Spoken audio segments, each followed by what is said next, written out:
రాజకీయాల్లో వ్యూహాలే ఎప్పుడూ ప్రధాన పాత్ర పోషిస్తాయి. అంతేకాదు ఈ రోజు పొజిషన్ ని చూసి రిలాక్స్ అయితే రేపటి రోజున ఏం జరుగుతుందో ఎవరికీ తెలియదు. నిఖార్సైన పొలిటీషియన్ అన్న పదానికి అసలైన ఉదాహరణ చంద్రబాబు అనే చెప్పాలి. ఆయన ఆశ శ్వాస అన్ని పాలిటిక్సే. ఆయన భారీ విజయం దక్కింది, పొంగిపోయి రిలాక్స్ కారు. మరి ఎన్నిక గురించి వెంటనే ఆలోచిస్తారు. అలాగే ఓటమి చెందాక కృంగిపోరు. గెలుపు కోసం ఆయన పరుగు ఎక్కడా ఆపరు. ఇలా ఏపీలో చూసుకుంటే మరో రాజకీయ నాయకుడు ఉన్నారా అంటే చెప్పడానికి కష్టమే అనిపిస్తుంది. చంద్రబాబు బాన్ పొలిటీషియన్ గా పేర్కొనాలి. ఇక ఏపీలో అధికార పక్షానికి ప్రతిపక్షం తప్పనిసరిగా ఉంటుంది. అలా వైసీపీకి 11 సీట్లే వచ్చినా 40% ఓటు షేర్ రావడంతో అదే ప్రధాన ప్రతిపక్షంగా ఉంది. అంతా అలాగే గుర్తిస్తున్నారు. దాంతోనే వైసీపీ మళ్లీ అధికారంలోకి వస్తామని గట్టి ధీమాతో ఉంది. అంటే ఏపీలో ఇంకా 2 పార్టీల వ్యవస్థే కొనసాగుతోందన్నమాట.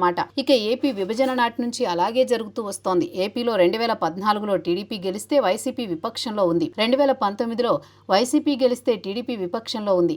2024లో టీడీపీ కూటమి వచ్చింది, వైసీపీ విపక్షంలో ఉంది. 2029లో మాదే అధికారం అంటోంది. జనాలకు కూడా ఏపీలో వేరే పొలిటికల్ ఆల్టర్నేషన్ లేకుండా పోతోంది అని అంటున్నారు. నిజానికి ఏపీలో పార్టీల వ్యవస్థ ఏర్పడుతుంది అని అనుకున్నారు. జనసేన ఆవిర్భావంతో ఆ లోటు తీరుతుందని భావించారు. ఆ పార్టీ పెట్టిన వారు పవర్ స్టార్ పవన్. ఆయన వెండితెర మీద పవర్ఫుల్ స్టార్, అశేషమైన అభిమాన గణం ఉన్నవారు. ఇక అలాంటి హీరో రాజకీయాల్లోకి వస్తే ఏముంది, అగ్రస్థానమే ఆయన సొంతం అనుకునేవారు. ఇక ఒక బలమైన సామాజిక వర్గం ఆయనకు దన్నుగా ఉంది. ఆ సామాజిక వర్గానికి ఏపీలో ముఖ్యమంత్రి పదవిని తమవారు అధిరోహించాలని ఉంది.